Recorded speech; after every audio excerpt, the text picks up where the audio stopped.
The conference room was very full that morning. Many important people were sitting around a long table made of shiny glass. The lights were bright. The chairs were neat and lined up perfectly. Everyone was listening carefully while I stood at the front of the room.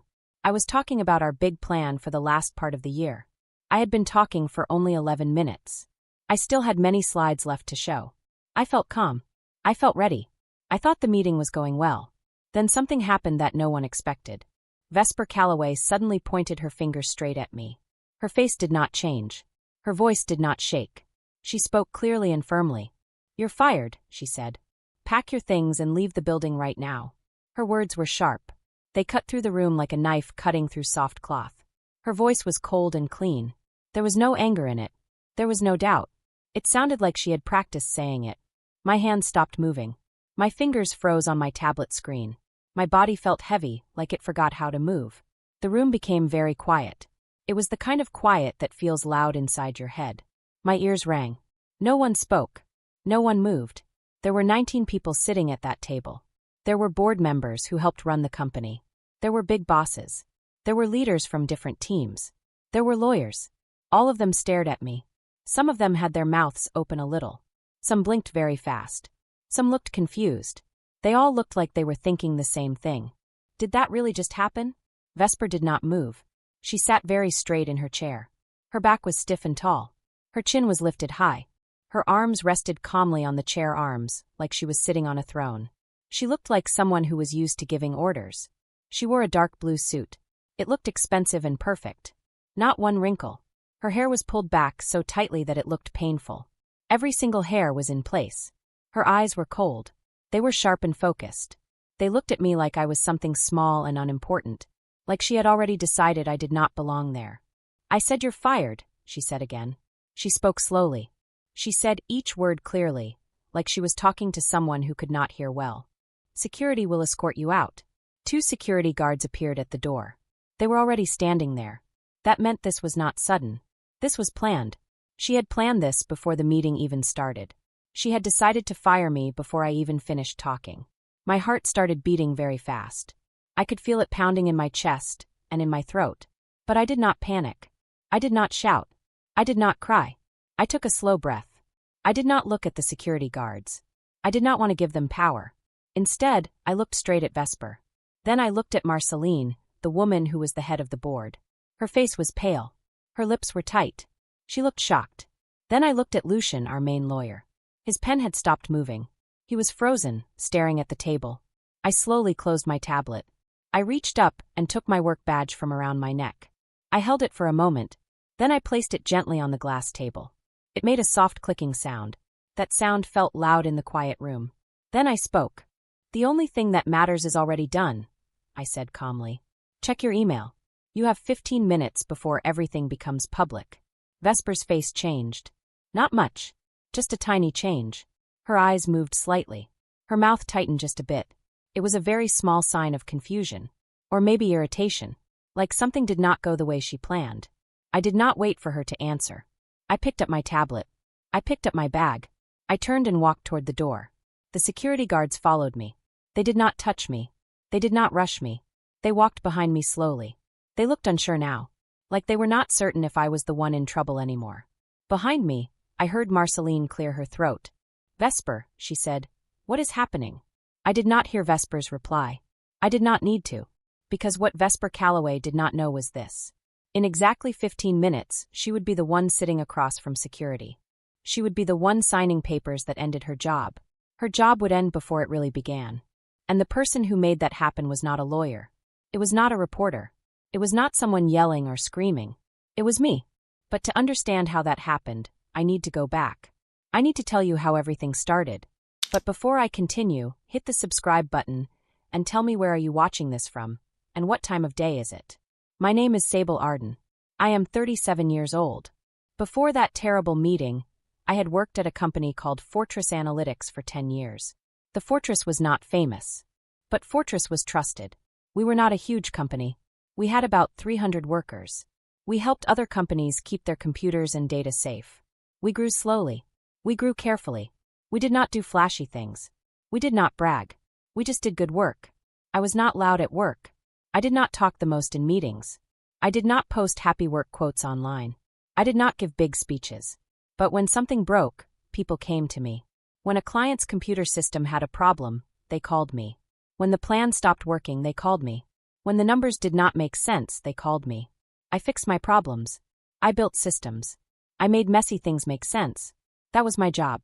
Fortress changed a lot in the last year and a half. Our founder, Corwin, stepped down to spend time with his family. The board hired a new boss, but he left after 9 months. Then Thayer became the boss. Thayer was calm. He was steady. He trusted people. He did not like drama. The company worked well under him.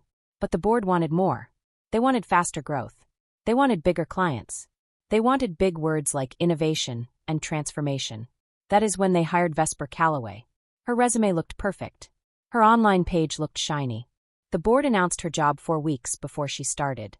They said she would change everything. That made me nervous. 3 weeks before she started, Vesper emailed me directly. She asked for a video call. She asked many sharp questions. She asked who was bad at their job. She asked what was broken. She asked what needed to change. I answered honestly but kindly. Then she asked for a full report. Everything. I worked very hard. I stayed up late. I worked on the weekend. I sent her a long document. Her reply? Received. On her first day, she looked perfect. She smiled. She shook hands. Then she started judging. She told me my work was old. She told me my team was weak. She told me I could not help the company grow. She spoke like she had already decided.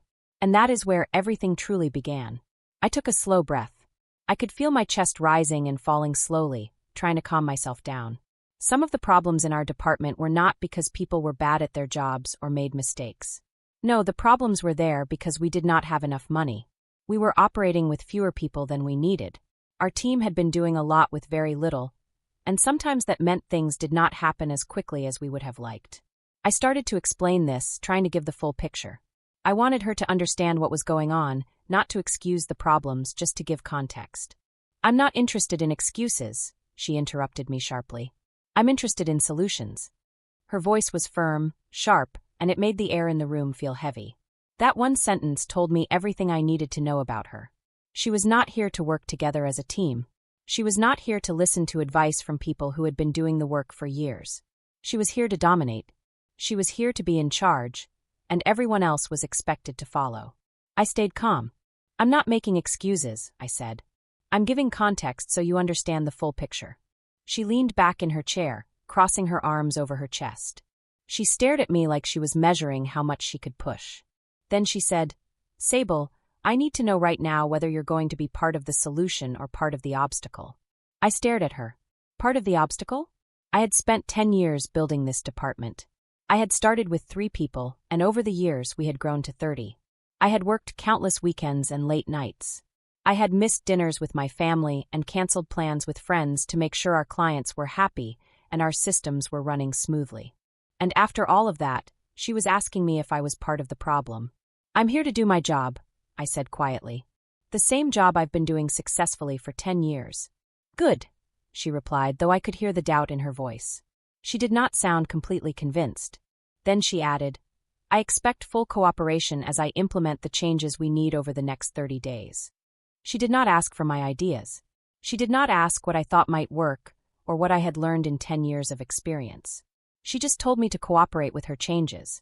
I left the meeting with a heavy feeling in my chest. It was not exactly anger. It was something colder, something like grim recognition. I had seen this kind of leader before.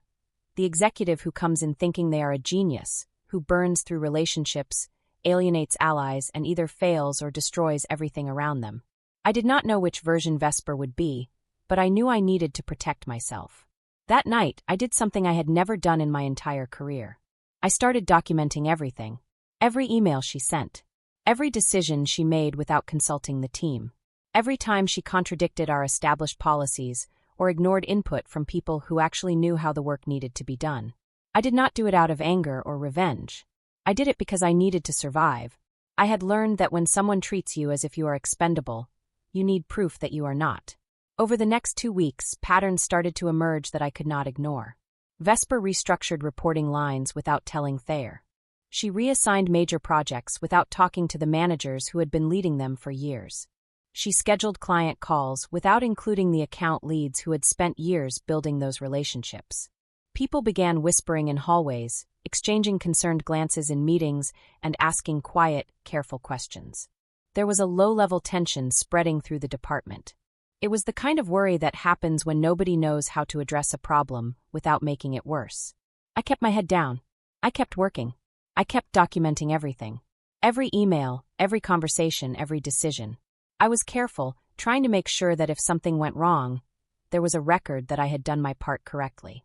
On her second Wednesday, Vesper called an all-hands meeting for the department. 30 people crowded into the main conference room. I could see the tension in everyone's shoulders, in the way they fidgeted and whispered quietly to one another. Vesper stood at the head of the table, smiling. "I want to be transparent with you all," she began. "The current operational framework isn't working. We're going to implement significant changes over the next month. Some of you may find your roles shifting. Some processes will be eliminated entirely. I expect everyone to be flexible and adaptable." Hands went up around the room. People asked questions about what would change, what the timeline would be, and who would make the decisions. Vesper smiled pleasantly. "Details are still being finalized," she said. "What I need from all of you is trust that these changes are necessary and beneficial." After the meeting, one of my senior analysts, Isolde, pulled me aside. She had been with the department for 7 years. "Sable," she said quietly, "what the hell is happening?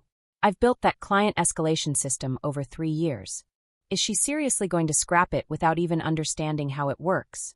"I don't know," I admitted. "But document everything you're working on. Keep records of your projects, your client interactions, everything."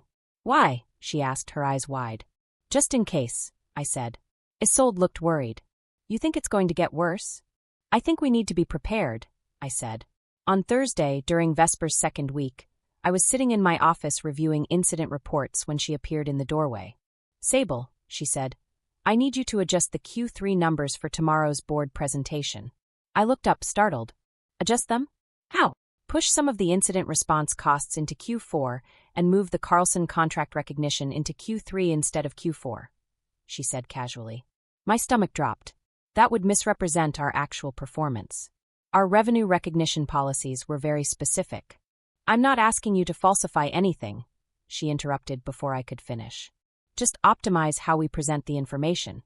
The board needs to see momentum, not stagnation."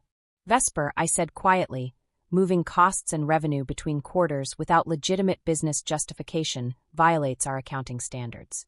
I can't do that." Her expression hardened. She stepped further into my office, closing the door behind her. "Let me be very clear, Sable," she said. "I was brought in to transform this company. That requires making tough decisions and sometimes pushing boundaries. If you're not willing to be flexible, maybe you're not the right fit for this new direction. If being flexible means manipulating financial data, then no," I said firmly. We stared at each other for a long moment. Then she smiled coldly. "I'll remember this conversation," she said, turning and leaving. My hands were shaking. I pulled out my phone and started recording a voice memo. Then I typed everything down while it was fresh in my mind. The date, the time, her exact words as best as I could remember.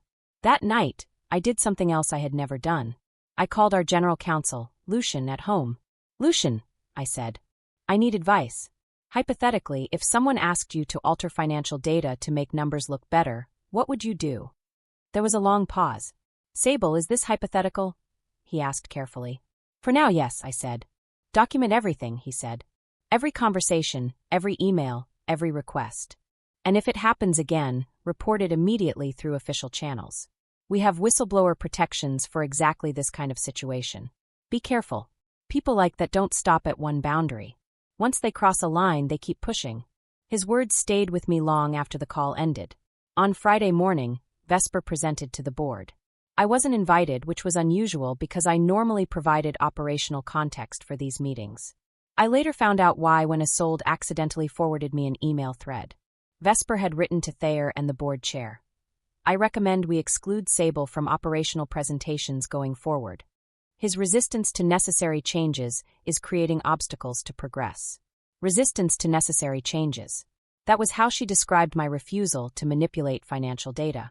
I forwarded the email to my personal account and added it to the growing folder of documentation I had been building. That afternoon, Thayer came to my office. He looked tired and worried. Sable, I need to ask you something, and I need you to be honest. Are you having problems working with Vesper? Define problems, I said. She's expressed concerns about your adaptability to new leadership, he said. Thayer, has she told you what she asked me to do yesterday? What do you mean? I explained the conversation about adjusting Q3 numbers. His face went pale. She asked you to do that? Yes. I refused. Now apparently you're resistant to change? He said, rubbing his face with both hands. This is Sable, he said quietly. I need you to document that conversation. Write exactly what she said and send it to Lucian. I already have it documented, I said. Good, he said. Because if she's asking people to manipulate financial data on week 2, I'm extremely concerned about what else she might do. Thayer, I think she's building a case to fire me, I said. You met my eyes, he said calmly. Then we need to build a better case to protect you and possibly protect the company from her. The following Monday, Vesper scheduled a meeting with me, Thayer, and Lucian. The agenda simply said, Organizational Restructuring Discussion. We gathered in a small conference room. Vesper had printed packets for each of us. I've developed a restructuring plan for the operations department, she announced. It will improve efficiency by 30% and reduce costs by eliminating redundant roles. I opened the packet, and my stomach turned to ice. The plan eliminated 5 positions in my department. 3 of them were senior analysts who had been with us for over 5 years. The reasons for each termination were vague: role redundancy or skill set misalignment. But on page 4, I found something even worse. She was eliminating my position. Vesper, Thayer said slowly, this is a significant change. Have you consulted with HR about the legal implications of these terminations? I've reviewed our employment contracts. We're within our rights, she replied. That's not what I asked, Thayer said, his voice firm. Have you consulted with HR? I'm consulting with you now, she said. Lucian leaned forward. Vesper, restructuring plans of this magnitude require board approval. You cannot unilaterally eliminate executive positions or terminate multiple long-term employees without following proper procedures. I am not unilaterally doing anything, she said. I am presenting a proposal. Lucian observed. This looks less like a proposal and more like a decision you have already made. Vesper's jaw tightened. I was hired to drive change. That's what I am doing. You were hired to lead strategy. Thayer interrupted. Not to dismantle departments without consultation. If you want to move forward with this plan, it needs to go through proper channels: HR review, legal review, and board approval. Vesper looked at me for the first time during the meeting. I suppose you have objections. My objection is that you are proposing to eliminate roles without understanding what those people actually do, I said. Isolde manages our 3 largest client accounts. Jackson built our entire incident response framework. You are not removing redundancy. You are removing knowledge we cannot afford to lose. Vesper replied, Institutional knowledge is often just another term for resistance to innovation. Perhaps it is time for some creative destruction. Her statement was so absurd I almost laughed. Creative destruction does not keep clients happy, I said. It does not make systems work. It is the difference between a department that functions and one that collapses. Thayer stood up. This meeting is over. Vesper, you will not implement any portion of this plan without board approval. That is not a suggestion. Vesper stood as well. Her expression was sharp. I will be speaking with the board chair about your lack of support for organizational improvement. Please do, Thayer said evenly. I will be doing the same. After she left, Lucian and Thayer turned to me. Sable, Lucian said quietly, I need everything you have documented. Every email, every conversation, everything. If she is moving this fast and recklessly, we need to act before she causes serious damage. I had files ready. Send them now, I said. Be prepared for her to escalate, Lucian added. People like this don't back down gracefully. They double down. She will not stop easily. He was right. That afternoon, I got an email from Vesper. Thayer and Lucian were copied too. It read, Sable, starting immediately, your access to board materials and executive meetings is suspended until we review your performance. Please coordinate with HR to schedule a review later this week. I felt my stomach drop. Just 3 months ago, I received an outstanding performance rating. I had been doing my job well, following all the rules and working hard. This email wasn't about my performance. This was about retaliation. Vesper was punishing me because I had refused to do something I knew was wrong. I forwarded the email to Lucian, and then began gathering every bit of documentation I could find. I wanted to make sure I had a complete record of everything that had happened. I pulled up every email where Vesper had asked me to violate company policies. I wrote down notes from every conversation where she had pressured me or others to do things that didn't feel right. I even included the restructuring plan she had proposed that seemed to target me and other people unfairly.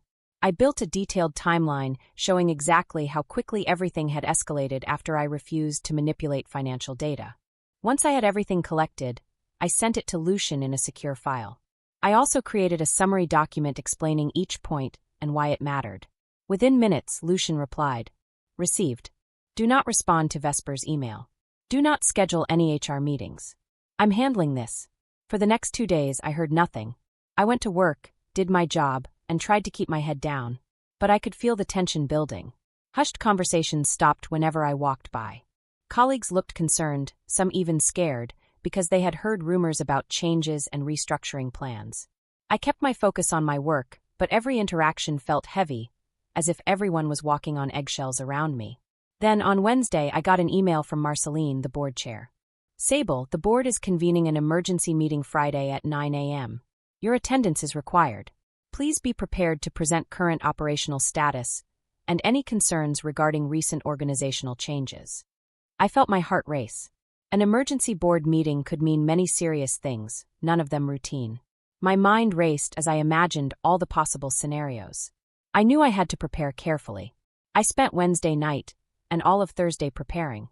I didn't just make my usual presentation about operations. I created a complete, detailed timeline of everything that had happened since Vesper arrived. I included every single policy violation I could find, every concerning decision she had made, and every red flag I had noticed. I made sure every email had a timestamp, every note from a conversation was included, and every claim was backed by solid evidence. I double-checked everything. Triple-checked it. Thursday night, I barely slept, just refining the presentation over and over.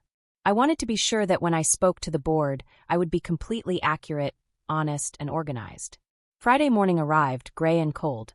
I dressed carefully, professional but not overly formal, and arrived at the office at 7:30 a.m. Vesper was already in the conference room, setting up her own slides. She didn't acknowledge me when I walked in. Thayer arrived at 8:45, followed by Lucian and the other board members. There were 9 people in the room: Marceline, other board members, Thayer, Lucian, Vesper, and me. At exactly 9 a.m., Marceline called the meeting to order. "Thank you all for making time on short notice. We are here to discuss concerns raised regarding recent operational changes and management decisions. Vesper, you requested this meeting. Please begin." Vesper stood and clicked to her first slide. "Thank you, Marceline. I've prepared a presentation on urgent structural issues at Fortress Analytics that require immediate board attention and approval. The operations department is bloated and inefficient. Costs are too high, processes are outdated, and we are losing competitive advantage because of resistance to change. The primary obstacle to necessary transformation has been Sable Arden. Despite repeated attempts to collaborate, she has consistently refused to implement changes, questioned leadership decisions, and created a culture of resistance within her department. For these reasons, I recommend the immediate termination of Sable's employment and approval to proceed with the restructuring plan I have submitted." She sat down. The room was silent for a few moments. I could feel my pulse hammering in my ears, but I kept my face neutral. Then Marceline turned to me. "Sable, you were invited today to present operational status. Would you like to proceed?" "Yes," I said, standing. My voice sounded steadier than I felt. I opened my presentation. I started with the basics: departmental performance metrics, client satisfaction scores, and incident response times. Everything showed steady improvement over the past 2 years. Next, I moved on to the more difficult part. I carefully walked the board through the past 3 weeks, showing a pattern of concerning decisions and requests from Vesper. I documented every instance where she had violated company policy, every request to manipulate financial data, every attempt to eliminate positions without proper process, and the retaliation I experienced after raising ethical concerns. For each point, I showed the board the supporting evidence: emails with timestamps, notes I had taken during conversations, and the timeline that showed how quickly the problems escalated. I spoke clearly, calmly, and confidently, even though my heart was racing. Vesper's face changed as I spoke. First, she looked confident, then concerned, then furious. When I finished, I looked at the board and said, I am not presenting this to attack Vesper or resist change. I am presenting this because I have an ethical obligation to report behavior that puts the company at legal and financial risk. Marceline turned to Vesper. Do you have a response? Vesper stood quickly. This is exactly the kind of defensive, obstructive behavior I've been describing. Sable is creating a false narrative because she can't accept that her methods are outdated. Lucian asked quietly, Are the emails false? They came from the company's server, I said. They are not false. They are documentation. Vesper snapped. They are taken out of context. Then provide the context, Marceline said firmly. Did you or did you not ask Sable to adjust Q3 financial data? I asked her to optimize our presentation, Vesper said. That's not what she asked, I said quietly. You told me to move costs and revenue between quarters to make our performance look better. That's a difference of interpretation, Vesper argued. No, Lucian said firmly. It's the difference between legal and illegal. Revenue recognition rules are not open to interpretation. Celine, a board member, leaned forward. Vesper, did you review our employment contracts and restructuring procedures before developing your termination plan? I reviewed the relevant policies, Vesper said, because according to our counsel, my plan is valid. Marceline shook her head. That is not your call to make unilaterally. Marceline asked Thayer and Lucian to stay while Vesper and I waited outside. We stepped into the hallway and stood silently on opposite sides, not speaking. 20 minutes passed. 30 minutes. 45 minutes. My phone buzzed. Isolde had sent a text. What's happening? Rumors are flying. I didn't respond. I just waited. Finally, the conference room door opened. Marceline emerged, her expression serious but not angry. Sable, please come back in. Vesper, please wait. I walked back into the room. The board members' faces were serious but calm. Sable, Marceline said. The board has reviewed the documentation you provided as well as concerns raised by our general counsel. We want to be clear. You are not being terminated. Relief washed over me. But Marceline wasn't finished. Furthermore, we are launching a formal investigation into the matters you raised. Lucian will be leading this investigation with support from an external firm. We take these allegations extremely seriously. Celine added, we also want to apologize. You should never have been put in the position of having to document unethical requests or defend yourself against retaliation for doing the right thing. What happens now? Now we speak with Vesper, Marceline said. You are free to return to your normal duties. Thayer will be acting as interim head of all operations while we sort this out. I nodded and returned to my office. My hands were shaking. I had just presented evidence against a vice president to the board of directors. I had either saved my career or ended it. 30 minutes later, I heard raised voices from the conference room. Then silence. An hour after that, Vesper walked past my office with a security guard. She wasn't in handcuffs or anything dramatic, just walking with the guard toward the exit, carrying a small box of personal items. My phone rang. It was Thayer. Sable, can you come to my office? I found him sitting behind his desk, looking exhausted but relieved. Vesper Calloway has been terminated effective immediately, he said. The board found sufficient evidence of policy violations and unethical conduct to justify termination for cause. When you have someone on record asking an employee to manipulate financial data, things move quickly. The board couldn't risk keeping her on even during an investigation. I asked, what happens to the restructuring plan? Scrapped entirely, Thayer said. In fact, the board wants to discuss promoting you to VP of Operations. They were impressed by how you handled this situation, documenting everything, following proper channels, and protecting the company even when it put your job at risk. I sat back, trying to process. I hadn't done it to get promoted. I had done it because it was the right thing to do. I know that's exactly why they wanted to promote me. The formal offer came the following week. VP of Operations, a significant salary increase, and a seat on the executive leadership team. I accepted. The investigation that followed uncovered more issues. Vesper had inflated her credentials when she was hired. 2 of her references had been people she paid to provide positive recommendations. Her past successes were actually failures that had caused layoffs and problems. She was skilled at creating a story, but not at actual work. The board issued a company-wide statement apologizing for the disruption and reaffirming their commitment to ethical leadership. They didn't name Vesper specifically, but everyone knew. Over the next several months, I focused on rebuilding trust in my department. I held individual meetings with every team member, listening carefully to their concerns about what they had witnessed and how they felt during the chaotic weeks. Isolde pulled me aside one day.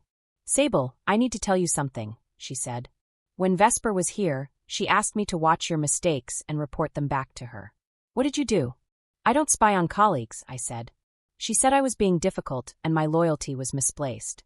I never told you because I didn't want to add stress, but I want you to know that many of us saw what was happening and knew it was wrong." "You did the right thing by not participating," I told her. "That took courage." 6 months later, Fortress Analytics hit every performance target we set. Revenue grew 18%, client retention reached its highest rate in 5 years, and employee satisfaction scores climbed significantly. I led a presentation to the board showing our progress. Marceline stopped me afterward. "Sable, I need to apologize again for what happened with Vesper. We failed in our due diligence during her hiring. We were dazzled by credentials and didn't dig deep into her actual record. All that matters is how we respond when we realize mistakes," I said. Marceline smiled. "You could have handled this differently. You could have kept quiet, let her implode on her own, and protected yourself. But that's not who you are. That's why you're the right person for this role." A year after Vesper's termination, I received a LinkedIn message from her. "I know you orchestrated my firing. I hope you're satisfied with destroying someone's career over a misunderstanding. Some of us are trying to make real change, and people like you just get in the way." I read it twice, then closed it without responding. She wasn't fired because I orchestrated anything. She got fired because she broke rules, pressured people to break rules, and tried to remove anyone who wouldn't comply. I just made sure there was documentation. 2 years later, I'm still at Fortress Analytics, leading the operations team, solving problems and building systems that actually work. Vesper's name occasionally pops up on LinkedIn. She's moved through 3 different companies since leaving Fortress, staying at each for less than 6 months. The pattern is clear if you look. Meanwhile, my team has grown from 30 people to 50. We've expanded into new markets. We've built frameworks that other companies now try to copy. I sleep well at night knowing that when someone tries to force me to choose between my job and my integrity, I chose correctly. Vesper tried to fire me on her first day. 3 hours later, she was the one escorted out by security. And the quiet woman taking notes? She's now the one sitting in the executive chair, leading the team she fought to protect. Here's the truth. Business school teaches you that credentials and confidence can get you in the door.